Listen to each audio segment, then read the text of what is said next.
समाचारदेखो.com जयपुर। नमस्कार, मैं हूं राजीव शर्मा और आप देख रहे हैं स्वामी न्यूज। स्वामी न्यूज के प्राइम टाइम बुलेटिन में आपका स्वागत है। आइए देखते हैं अभी तक की खास और अहम खबरें। अधिवक्ताओं ने अपनी मांग को लेकर कोर्ट परिसर के बाहर रास्ता जाम किया। साथ ही वकीलों ने अल्टीमेटम देते हुए क्या कहा, आइए देखते हैं। अधिवक्ताओं द्वारा सुरक्षा कानून की मांग को लेकर कलेक्ट्रेट पर प्रदर्शन किया गया। इसके बाद शहर की मुख्य सड़क अजमेर जयपुर रोड को जाम कर दिया गया, जिसकी वजह से लोगों का आने जाने में भारी परेशानी का सामना करना पड़ा। वहीं वकीलों ने संभागीय आयुक्त वीणा प्रधान की गाड़ी के सामने लेटकर विरोध प्रदर्शन जताया। इस प्रदर्शन के कारण बस स्टैंड से लेकर आगे रोड तक जाम के हालात बन गए, जिसके कारण वाहनों को दूसरे रास्तों से निकाला गया।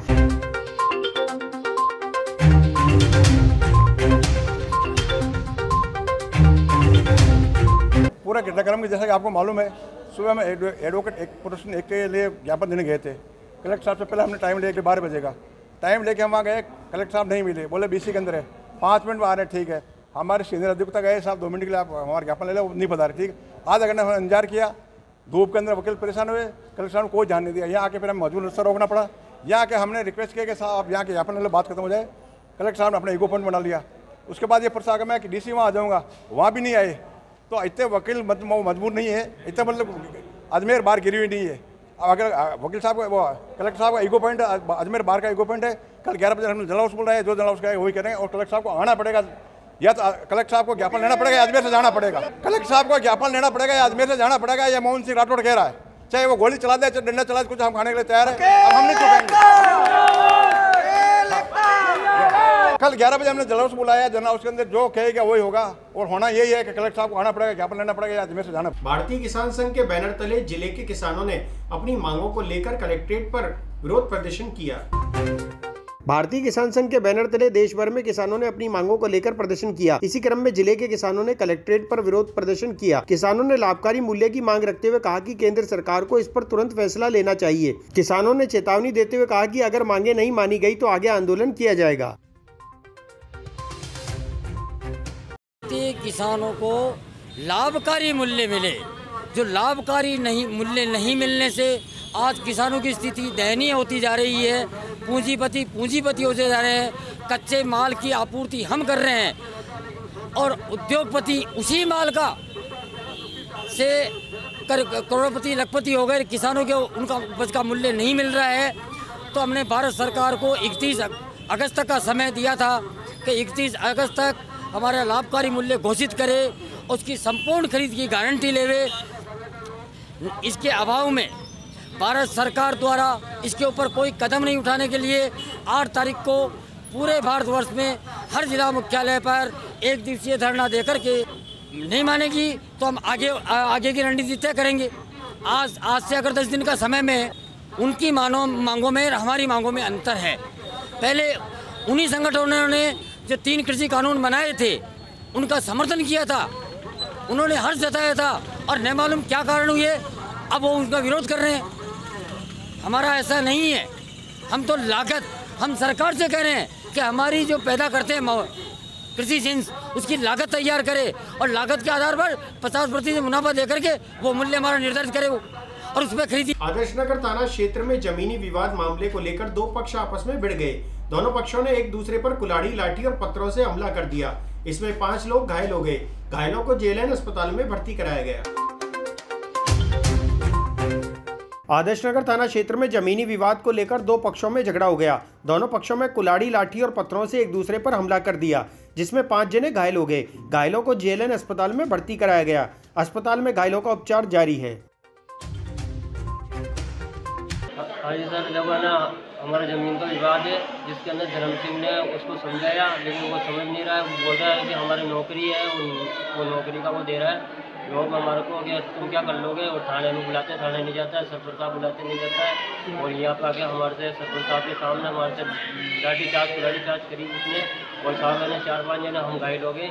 और इन्हें सबसे ज़्यादा हमारे पिताजी और जतन सिंह की लगी है। और साहब हमारा समझाते नहीं है और हमारी नौकरी का वो देते हैं। इसके अंदर मेरे पिताजी के और मेरे बड़े भाई साहब के रतन सिंह के लगी है। कमल सिंह जी मेरे पिताजी उनके लगी है। और मेरी मिसेज सोनू के लगी है, मेरे लगी है और मेरे मम्मी की लगी है। पुष्कर के निकटवर्ती ग्राम कडेल में चोरों ने शिक्षा के मंदिर को निशाना बनाया। चोरों ने राजकीय उच्च माध्यमिक विद्यालय कडेल के मुख्य कार्यालय सहित 4 कमरों के ताले तोड़कर चोरी की वारदात को अंजाम दिया। मंगलवार रात चोरों ने राजकीय उच्च माध्यमिक विद्यालय कड़ैल में मुख्य कार्यालय, स्टाफ रूम, साइंस लैब सहित 2 अन्य कमरों के ताले तोड़कर चोरी की वारदात को अंजाम दिया। विद्यालय प्रभारी बीना शर्मा ने बताया कि बुधवार सुबह जब वे विद्यालय पहुंचे तो कमरों के ताले टूटे हुए मिले और कमरों में पड़ा सामान अस्त व्यस्त मिला। कमरों में रखी अलमारियों का सामान भी अलमारियों से बाहर जमीन पर रखा हुआ था। फिलहाल पूरे मामले की सूचना पुष्कर पुलिस को दे दी गई है और चोरी हुए सामान का आकलन किया जा रहा है।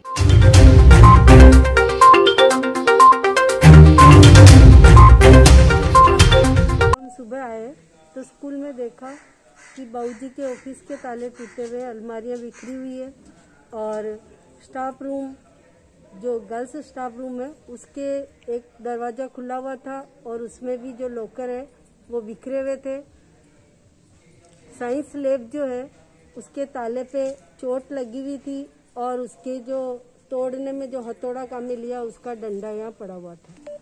बाबूजी के ऑफिस में से चाबियाँ जो हमारे स्कूल की हुआ करती है वो स्कूल की चाबियाँ भी नदारत थी और पूर्व में भी ऐसी घटना यहाँ घटी थी, उसकी सूचना पुलिस को दे दी गई थी। अभी दे दी है, अब आने वाली। राजस्थान में आज हो रही पीटीटी परीक्षा के लिए कोरोना गाइडलाइन के अनुसार परीक्षार्थियों को परीक्षा केंद्रों में एंट्री दी गई। अजमेर में इस परीक्षा को लेकर कुल 69 परीक्षा केंद्र बनाए गए थे। राजस्थान में आज हो रही पीटीटी परीक्षा के लिए कोरोना गाइडलाइन के अनुसार परीक्षार्थियों को परीक्षा केंद्रों में एंट्री दी गई। अजमेर में इस परीक्षा को लेकर कुल 69 परीक्षा केंद्र बनाए गए, जिन पर कुल 23,800 परीक्षार्थी परीक्षा देंगे। अजमेर संभाग के प्रभारी डॉक्टर सुनीता पचौरी ने परीक्षा सेंटरों पर की गई व्यवस्थाओं का निरीक्षण किया तथा परीक्षार्थियों के लिए स्वास्थ्य विभाग सहित पुलिस विभाग से मदद मांगी।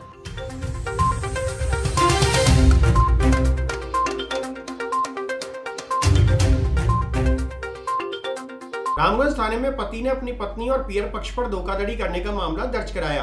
परिवादी ने बताया कि उसकी पत्नी शादी के बाद जेवर लेकर अपने पियर चली गई और वापस लौटने के लिए मना कर रही है।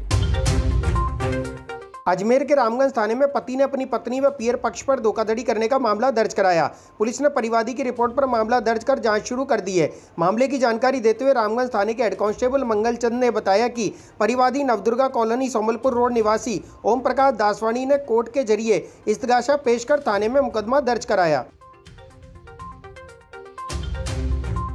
दासवानी ने मुकदमा दर्ज कराया 156(3) के तहत, जिसमें पत्नी श्री सोना कोटवानी निवासी कोटा की रहने वाली है, जो शादी करके आई, 15 दिन रही, उसके बाद में गहने घाटी ले गई, वो वापस नहीं आई, तो उन्होंने मुकदमा दर्ज करवाया कोर्ट के द्वारा। तफ्तीश श्री नंद भंवर जी एएसआई साहब के है, जो तफ्तीश जारी है। सूफी संत ख्वाजा साहब की दरगाह में प्रोड्यूसर दिलीप वानखेड़े और शुभम वानखेड़े ने जियारत कर आने वाली फिल्म के लिए दुआ मांगी, साथ ही मन्नत का धागा भी बांधा।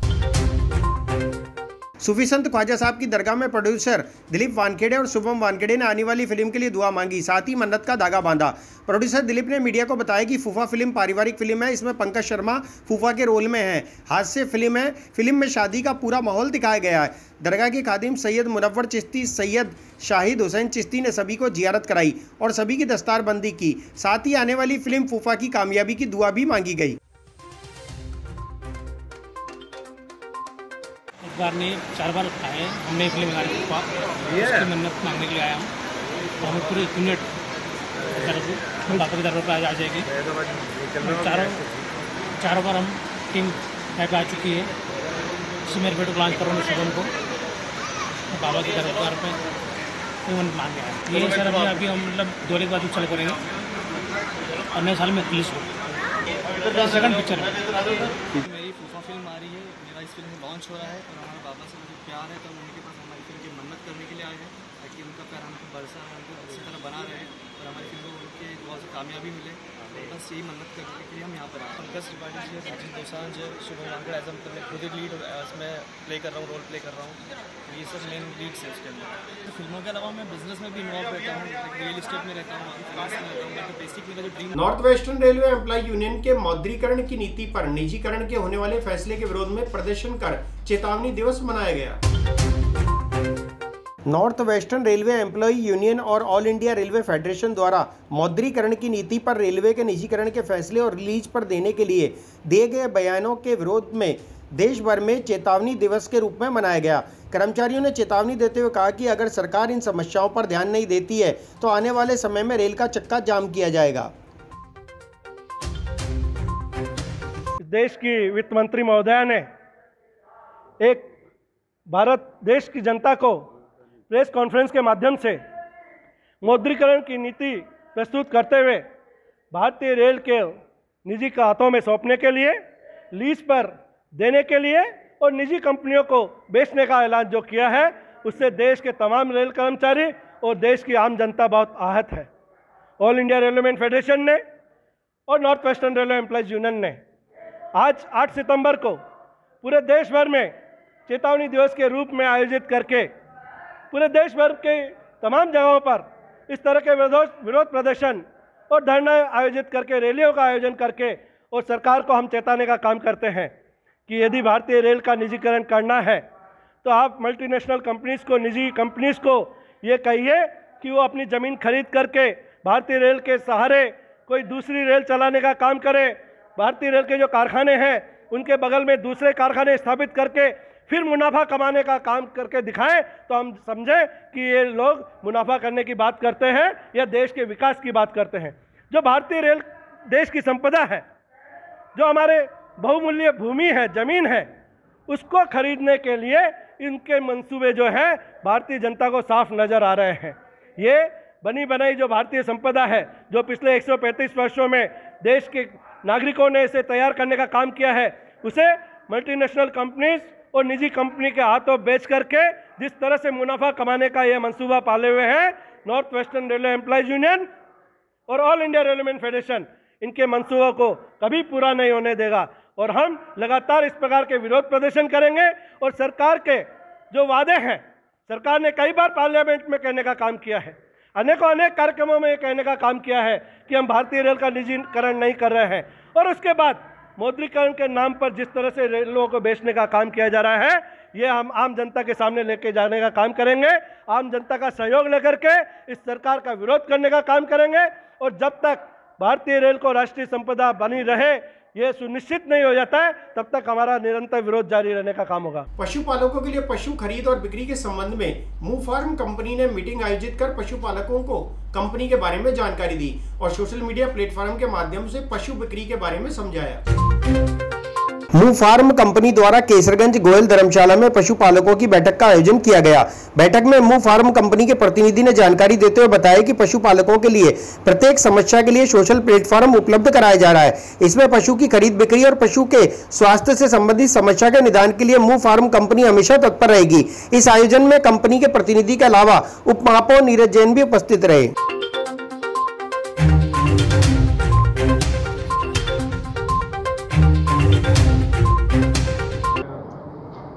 पशु मेले से ऑनलाइन पशु व्यापार अपने आप में एक नया इनिशिएटिव है, एक नया क्रिएटिविटी मूव फार्म जो कंपनी उन्होंने की है कि अभी तक पशुपालक मेले में जाते थे और अपने काम के जो पशु है उनको देख करके ख़रीदते थे, लेकिन इस बार मूव फार्म जो कंपनी है उनके द्वारा जिस प्रकार का अपडेशन किया गया है सोशल प्लेटफॉर्म पर ला करके सभी किसानों को एक करना और किसानों की जो पशुपालक उनकी समस्याओं का समाधान करना, उनको कौन से पशु पालने चाहिए, कौन से पशु के साथ में व्यापार करना चाहिए, उनकी उपयोगिता उसके बारे में जानकारी, उनके भोजन के बारे में जानकारी, उनके खाद्य पदार्थ जो है, जो खल है, बिनौला है, उन तक पहुँचाने की का प्रयास। और अभी तक तो हम सोचते थे कि कपड़े खाना जोमेटो से या फ्लिपकार्ट से आता था, मूव फार्म पशु भी घर तक पहुंचाएगी। इस प्रकार का एक इनिशिएटिव, अभिनव प्रयोग इन्होंने किया है, यह अनुकरणीय है। हमारे किसान भाइयों के लिए भी, हमारे जो पशुपालकों के लिए भी एक सोशल प्लेटफॉर्म होगा जहां पर वो अपनी समस्याओं के समाधान के लिए, पशुओं के इलाज के लिए, पशुओं के अपग्रेडेशन के लिए, पशुओं के जानकारी के लिए उनके पास में एक अच्छा सोशल प्लेटफॉर्म इकट्ठा रहेगा जहाँ पर उनको उसकी जानकारी मिलती है। आज हमने पशु व्यापारियों के लिए महासभा रखी है। पशुपालन से संबंधित सारी जानकारी उनको प्राप्त कराने के लिए हमने ये महासभा रखी है। हमारी कंपनी पशु व्यापारियों को जो भी दिक्कत आती है या किसान को जो भी दिक्कत आती है उनको सारी सुविधा उपलब्ध कराती है। हम पशुओं को घर तक पहुंचाते हैं, व्यापारी के या किसान के, बिना किसी बिचौलिए की मदद के। ना कोई कमीशन लेते हैं, पूरी गारंटी लेते हैं, डिलीवरी की सुविधा भी देते हैं उनको, और कोई भी दिक्कत आती है तो पशु डॉक्टर से उनकी सलाह भी कराते हैं जी। आज की डेट में हमारे साथ 11 लाख किसान पंजाब, हरियाणा, राजस्थान, महाराष्ट्र से जुड़े हुए हैं। हमारी यही प्रयास है कि अजमेर, जयपुर, श्रीगंगानगर, नागौर, मेड़ता, हर जगह। स्वामी न्यूज पर खबर या विज्ञापन के लिए आप हमारे इस नंबर पर संपर्क करें 9829010448। फिलहाल इस बुलेटिन में इतना ही। हमारे फेसबुक पेज को लाइक करें, शेयर करें, फॉलो करें, इंस्टाग्राम को लाइक करें, यूट्यूब चैनल को सब्सक्राइब करें, बेल आइकन का बटन दबाना ना भूलें। देखते रहिए स्वामी न्यूज। जय हिंद, जय भारत। अंतिम bulletin sponsor by car-dekho.com। Used car खरीदते वक्त क्वालिटी की guarantee, 500+ high quality used car in Jaipur. CarDekho, mall Poddar circle, Sitapura, Jaipur. Used car खरीदते वक्त क्वालिटी की गारंटी भी चाहिए, मिलेगी, बराबर मिलेगी। कार देखो देता है आपको क्वालिटी का पक्का वादा, क्वालिटी सील के साथ, 6 महीने की कॉम्प्रिहेंसिव वारंटी के साथ। और पसंद ना आए तो कार देखो देगा 7 दिन में पूरे पैसे वापस। बस कार देखो पर जाओ और बुक करो अपने पसंद की क्वालिटी सील वाली कार।